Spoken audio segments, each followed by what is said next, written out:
আমরা কান্দুয়া কালী মন্দির থেকে আসছি, হাওড়া জেলার সাঁকরাইল থানার কান্দুয়া কালী মন্দির। এই আপনার ইউটিউব চ্যানেলে দেখে আমরা এইটা অর্ডার দিয়েছিলাম। এই দাদা 7 মাস সময় নিয়ে তৈরি করে দিয়েছে, ঠিক আছে। খুব সুন্দর হয়েছে, খুব সুন্দর হয়েছে। আমরা খুব ভালো বলবো যে এত দূর থেকে এসে তৈরি করে সত্যি জিনিসটা খুব ভালো হয়েছে।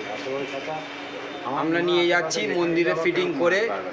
অবশ্যই আমরা গ্রামবাসী খুবই আনন্দিত থাকবো যে এত বড় জিনিস এখানে। একটা ছবি পাঠাবেন অবশ্যই আমরাকে একটা ছবি পাঠাবো, ঠিক আছে।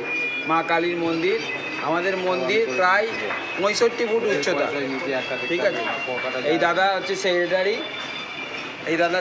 অজয় বাছার, ঠিক আছে, মন্দির কমিটির সেক্রেটারি। আমিও মন্দির কমিটির সঙ্গে যুক্ত আছি, ঠিক আছে। এই দাদাও মন্দির কমিটির সঙ্গে যুক্ত আছে, দাদাদের সামনেই বাড়ি, ঠিক আছে। তা আপনি খুব উপকার করেছেন। না, উপকারের কিছু নেই এখানে। না, আপনি ইউটিউবে ছেড়েছিলেন বলে আমরা যোগাযোগ করতে পেরেছি, ঠিক আছে। অসংখ্য ধন্যবাদ আপনাকে, ঠিক আছে। ঠিক আছে বাবু খুব আন্তরিকতার সঙ্গে আমাদের এই মায়ের মাথার যে পিতলের একটা চাদর ছাতা মতো তৈরি করে দিয়েছে। অসংখ্য ধন্যবাদ সমপনবাবুকে। আমরা প্রায় হাওড়া জেলার সাঁকরাইল গ্রামের সাঁকরাইল থানার কান্দুয়া গ্রাম থেকে এসেছি, প্রায় 200 কিলোমিটার দূর থেকে। আপনার চ্যানেলের মাধ্যমে স্বপনবাবুর খোঁজ নিয়ে খুশি তো, স্বপনদা কাজে খুশি তো? খুব ভালো হয়েছে, খুব ভালো। এখানে মানে ক্যামেরার সামনে বলুন না, এমনি মন থেকে বলছেন তো? না, মন থেকে বলছি, খুব ভালো কাজ হয়েছে, কোনো অসুবিধে নেই, ঠিক আছে। মানে খুব ভালো কাজ হয়েছে। রংটা আর একটু হাই কোয়ালিটি, মানে জেল্লা দিলে ভালো হতো। রং একটু জেল্লা দিলে ওটা আমরা আমাদের ওখানে গিয়ে করে নেব, ঠিক আছে। ঠিক আছে ঠিক আছে ঠিক আছে। স্বপনদা, তোমার কেমন লাগলো? ভালো লাগলো তো এদের সঙ্গে কাজ করে? হ্যাঁ, ভালো লাগলো। বেশ, ঠিক আছে। আর এই ছাতাটা সেই ছোট ছাতা নয়, ছাতাটা হচ্ছে বিশাল বড় ছাতা। হ্যাঁ, তো যেটা কপুর বলে দাও, আমার মনে হয় যে কলকাতার মধ্যে বড় বাজার করে, বড় বাজারে ছাতা খুঁজে পাবে না। আর এত বড় ছাতা আশা করি কেউ করতেও পারবে না।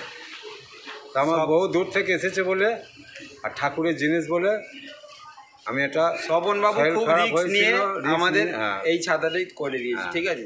আমার নাম সুচন্দন নস্কর, কান্দুয়া গ্রামের সাঁকরাইল থানা, হাওড়া জেলার অন্তর্গত আমাদের মন্দির। প্রায় 70 ফুট উচ্চতার মন্দির। আমরা সকলে মিলে এসে যোগাযোগ করেছি আপনার চ্যানেলের মাধ্যমে। আমাদের এই সেক্রেটারি আছে অজয় বাছার, গ্রামের মন্দিরের সেক্রেটারি। আমাদের এই মন্দিরে আর একজন আছে শৈলদা, ঠিক আছে। সকলে মিলে এসেছি। ছাতাটা প্রায় 8 মাস পরে এই নিয়ে যাচ্ছে।